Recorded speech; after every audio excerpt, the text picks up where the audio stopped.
Grace and peace to you in the name of Jesus, who sustains and strengthens us in the midst of joys and challenges. As you are aware, I sent out a message to the Synod on Friday, March 13, regarding our response to the coronavirus situation. Information about this virus is changing rapidly. The Synod office will be physically closed effective March 23 until further notice. Our staff will be working from home, but they are available, as always, by telephone and email. If you call the Synod office and leave a message, it will be transmitted to the appropriate person. While congregations are encouraged to make their own decisions based on their individual context and taking into consideration the reliable information and guidance from the authorities, I strongly support the action of abstaining from all congregational gatherings until at least May 12th, as recommended by the Center for Disease Control. I am saddened that confirmations and weddings may have to be postponed, as well as baptisms, unless in an emergency. I am very pleased, however, to see your efforts in video streaming, your worship services, and other gatherings. Thank you for encouraging the continuation of generosity during this critical time.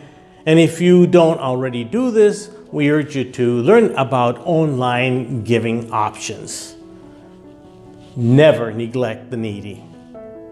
I want to remind you that our confessions and the use of the means of grace suggest that theologically virtual communion is impossible. I suggest that we adopt Bishop Eaton's recommendation of fasting from Holy Communion during this crisis, and that when we gather once again in person, we celebrate a second Easter with special music and flowers. Now, to be consistent with CDC recommendations, I have canceled the Chrism Mass on April 7th and the Bishop's visit scheduled for April 25th and May 9th. At this point, we're not canceling Synod Assembly. Please go ahead and register for the Assembly and reserve a room at the hotel. We are monitoring CDC recommendations and will make a final decision about the Assembly in mid-May. We will refund registration fees if needed.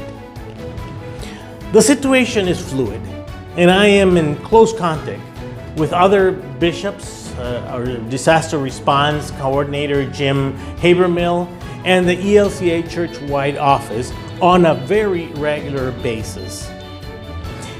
As this season of Lent moves us towards Holy Week and Easter, please know that I hold you all in my prayers. We lift your names and congregations in prayers as a staff. I celebrate and give thanks for you throughout the various ways our ministries intersect. May the sustaining love of Christ be with you today and always.